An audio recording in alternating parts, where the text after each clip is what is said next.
बानेश्वरमा सुकुम्बासीहरूको सडक धरना राखे 3 बुँदे माग।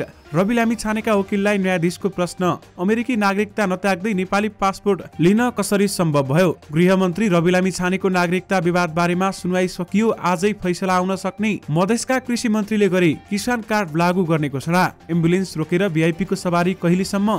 नगर प्रहरीका दुःख, न तलब न ड्रेस। लोकधोरी गायक भीम पौडेलको निधन, पोखरामा अन्त्येष्टि गरिने। स्वास्थ्य राज्य मन्त्री तोसीमा कार्कीको स्पष्टीकरण। राज्य छ भन्ने अनुभूति दिलाउन प्रेमलाई भेटे। अनिराश्र बिउले जलायो शिक्षा मन्त्रीको पुतला। यी प्रश्नहरूको सिरफेरमा हुनेछ गृहमन्त्री रवि लामिछानेको नागरिकता विवादमाथि निर्णय। नेपालमा अरब सागरबाट आएको जलबाष्पयुक्त वायुको प्रभाव। सुनको मूल्य तोलामा 1100ले घट्यो। सम्पदा संरक्षणमा युवा पुस्ता नै लाग्नुपर्छ भन्दै काठमाडौँका मेयर बालेन शाहले भने। गृहमन्त्रीसँग बालेन शाहले मागे सुकुम्बासी बस्ती हटाउन सहयोग। त्यसपछि गृहमन्त्रीले दिए कडा जवाफ। आज फेरि तापक्रम घट्यो। तत्काल वर्षाको सम्भावना छैन। सुरेन्द्र भण्डारीको जवाफी बहस। रवि लामिछानेमा कानुन बिच्ने प्रवृत्ति देखिन्छ। बाजुरामा भूकम्पबाट 42 परिवार विस्थापित, 400 घरमा क्षति। राष्ट्रपति चयन राष्ट्रिय सहमतिमै हुन्छ भन्दै नेता शेखर कोइरालाको भनाई। बिहेको तयारीमा नायक पुष्प खड्का। रवि लामिछानेको नागरिकता मुद्दा 5 वकिलको बहस नोटमा लगाइयो। फौजदारी कसुरको आरोप। शिक्षा मन्त्रीको राजीनामा माग्दै अनिराश्र बिउले पुतला जलाएपछि भयो ठुलो हंगामा। केपी ओलीको घेराबन्दीमा परियो भन्दै प्रधानमन्त्री प्रचण्डले भने। आत्मदाह गरेका प्रेम प्रसादलाई कृषि शहीद घोषणा गर्नुपर्ने परिवारको माग। यसबारे पुरै जानकारी पनि आजकै भिडियोमा। दर्शक महानुभावहरू नमस्कार। स्मार्ट खबरको न्युज अपडेटमा यहाँहरूलाई हार्दिक स्वागत छ। म आर्यन उपानी। सदाको चाहिँ आज पनि हामी उपस्थित भइसकेका छौँ। आजका दिनभरका मुख्य खबरहरू लिएर हामीलाई अन्तिमसम्म हेर्नुहोला अनि हाम्रो मेहनतका लागि यो भिडियोमा एउटा लाइक अवश्य गर्नुहोला। दर्शक महानुभावहरू पल पलको न्युज अपडेटका लागि हाम्रो च्यानललाई सब्स्क्राइब गरी नजिकै आउने बेल आइकनलाई क्लिक गर्नुहोला। आउनुहोस् दर्शक महानुभावहरू आजका दिनभरका मुख्य खबर सुरु गरौँ गृहमन्त्री रवि लामिछानेको प्रसङ्गबाट। उपप्रधान तथा गृहमन्त्री रवि लामिछानेको नागरिकता विवादको सुनवाई सकिएको छ। आज गृहमन्त्री लामिछानेका कानुन व्यवसायीहरूले बाँकी बहस गरेका थिए। त्यसपछि रिट निवेदकहरूले जवाफी बहस गरेपछि सुनवाई सकिएको हो। बहस सकिए पनि आज नै संक्षिप्त आदेश सहित निर्णय सुनाउने कुनै पनि मिति तोक्ने बारेमा कुनै पनि तय भएको छैन। उक्त विवादको सुनवाईका लागि कायम मुकायम प्रधान न्यायाधीश हरिकृष्ण कार्की सहित न्यायाधीशहरू ईश्वर प्रसाद खतिवडा, डाक्टर आनन्दमोहन भट्टराई, अनिल कुमार सिन्हा र विश्वम्भर प्रसाद श्रेष्ठको संवैधानिक इजलास गठन गरिएको थियो। यद्यपि गृहमन्त्री रवि लामिछानेको नागरिकता विवाद बारेमा सुनवाई सकिएको छ भने फैसला आज आउन सक्ने पनि बताइएको छ। यद्यपि मिति भने तोकिएको छैन। लोकधोरी गायक भीम पौडेलको निधन भएको छ।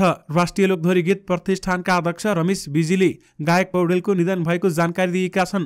दर्जनौं गीत गाएर चर्चित बनेका उनको निधन स्याङ्जा स्थित घरमै भएको हो। 2 महिनादेखि बिरामी भएर उपचार गराइरहेका उनको शरीरमा रगतको कमी भएको जनाइएको छ। रक्त अल्पताको कारण उनी 2 दिनदेखि बिरामी थिए। उपचारात उनी केही त्यसयता घरमै आराम गरिरहेका थिए। उनी निकट गायिका सिर्जो अधिकारीसँग केही दिन अघिको कुराकानीमा पौडेलले आफूलाई हिँडडुल गर्न गाह्रो भएको र रगतको कमीले शरीर सुक्दै जान थालेको बताएका थिए। मैले इन्द्रेणी कार्यक्रममा जाउँ भनेको थिएँ, उहाँले बिरामी छु भन्नुभएको थियो भन्दै अधिकारीले भनिन्।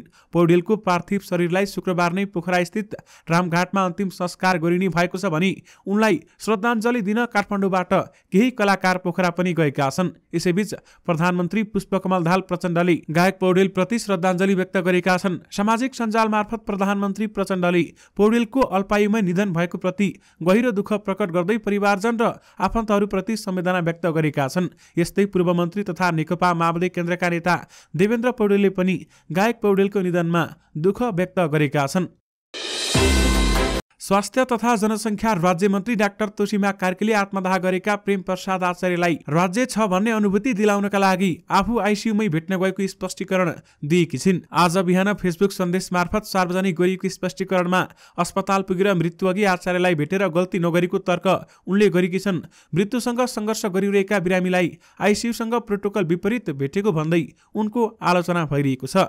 डाक्टर कार्कीले ऊ चाँडै नै यो संसार छोड्दैछ भन्ने थाहा भएरै समयमै गएर भेटे भेटेको भन्दै सन्तोष व्यक्त गरेकी छिन्। राज्य छैन भनेर आत्मदाहको प्रयास गरेका यो देशको नागरिकलाई उ चाँडै नै यो संसार छोड्दैछ भन्ने थाहा भएरै उनका आँखाहरू सधैँका लागि बन्द हुनु अगावै, उनका बोली सधैँको लागि रोकिनु अगावै म उहाँलाई भेट्न पुगेको थिएँ। भोलिपल्ट बिहान उहाँ बित्नु भएछ।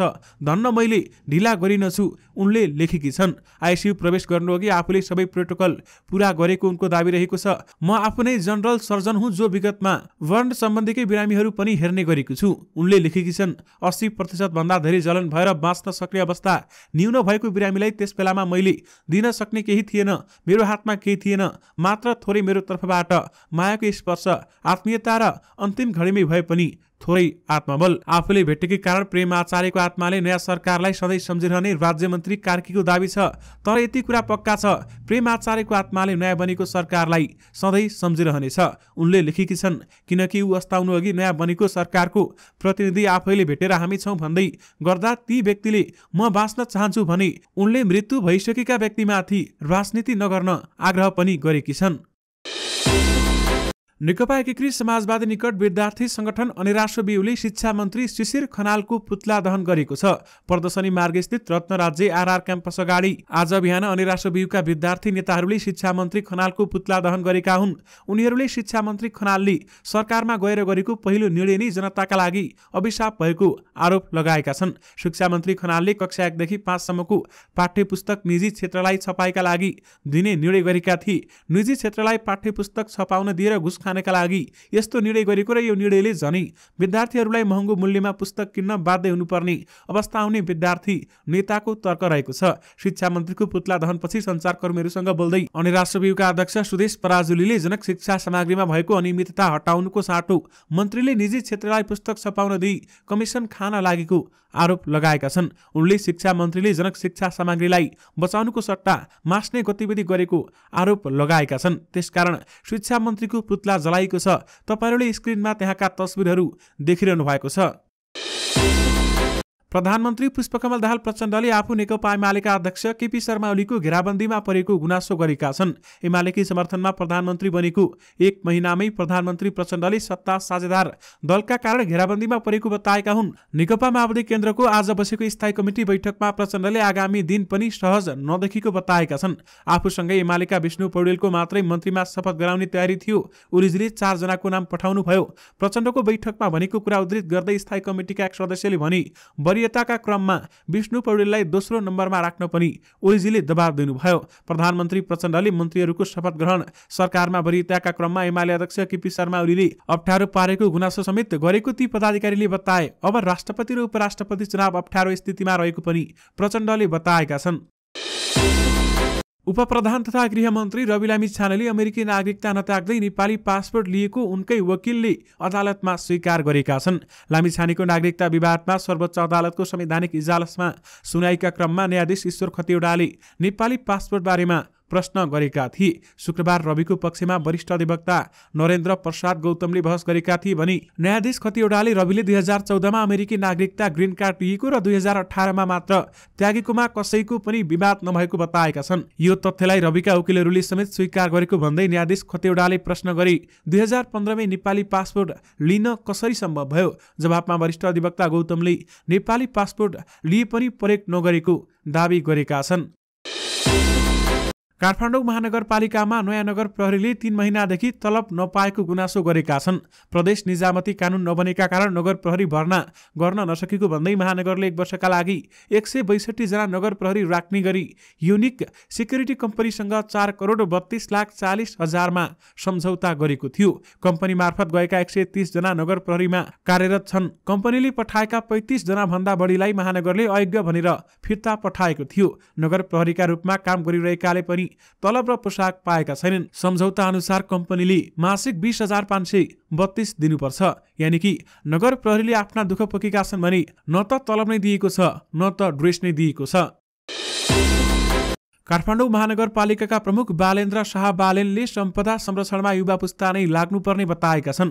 नेपाल खड्गी सेवा समितिका बाजा खल तथा गुठीहरूलाई अनुदान दिँदै मेयर बालेनले काठमाडौँ संस्कृति बचाउने युवा पुस्ता सक्रिय हुनुपर्ने बताएका छन्। यो सहयोग कसैले कसैका लागि गरेको भन्दा पनि समृद्ध महानगर निर्माणका लागि आपसी सद्भावको काम गरिएको हो।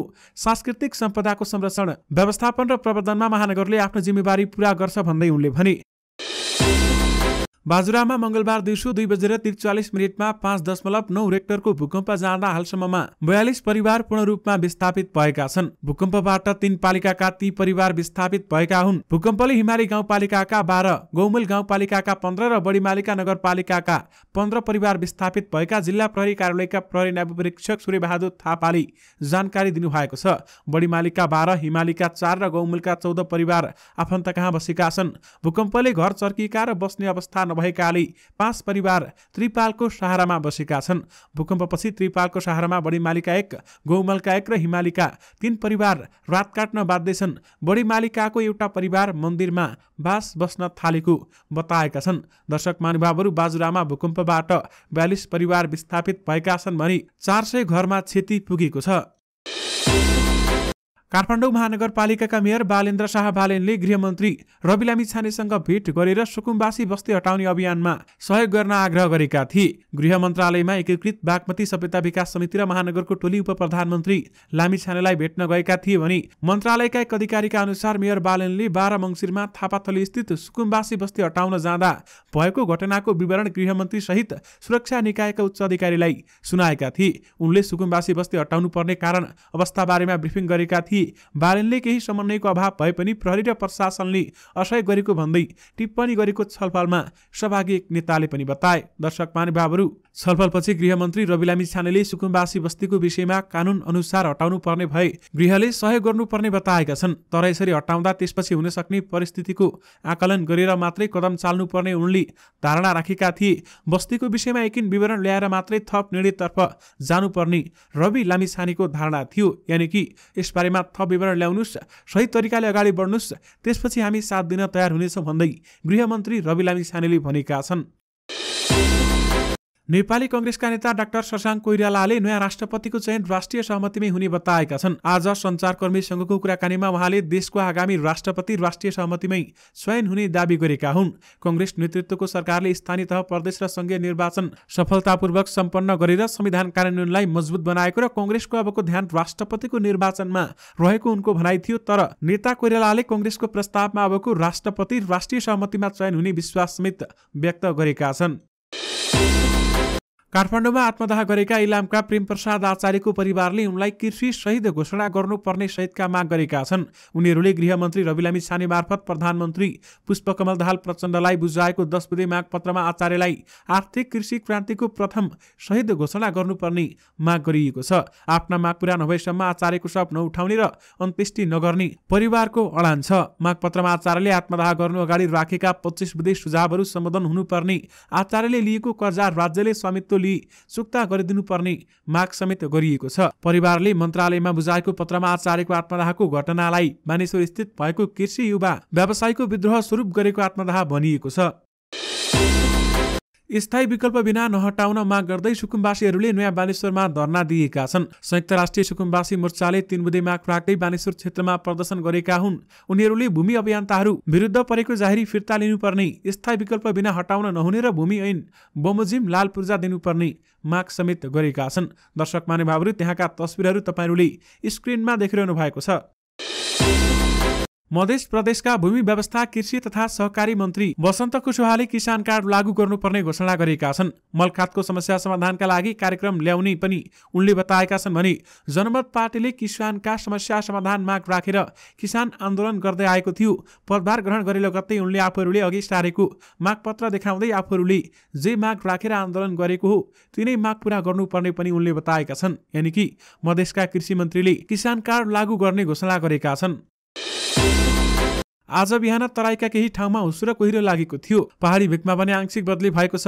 अहिले पश्चिम न्यूनचापी प्रणालीको आंशिक प्रभावका कारण अरब सागरबाट आएको जलबाष्पयुक्त वायुको नेपालमा प्रभाव परेको छ। आज प्रदेश 1 मधेस, बागमती र गण्डकी प्रदेशमा आंशिक बदली रही बाँकी भूभागमा मौसम सामान्यतया सफा रहेको छ भने राति प्रदेश 1 मा मात्रै बदली हुने मौसम पूर्वानुमान महाशाखाले जनाएको छ। आज सुनको मूल्य घटेको छ भने चाँदीको मूल्य स्थिर रहेको छ। नेपाल सुनचाँदी व्यवसायी महासंघका अनुसार आज सुनको मूल्य तोलामा 1100 रुपियाँले घटेको छ भने चाँदीको मूल्य स्थिर रहेको छ। आज छापावाला सुनको मूल्य प्रति तोला 1,05,800 रुपियाँ छ भने तेजाबी सुनको मूल्य 1,05,300 र चाँदीको मूल्य 1380 रुपियाँ तोकिएको छ।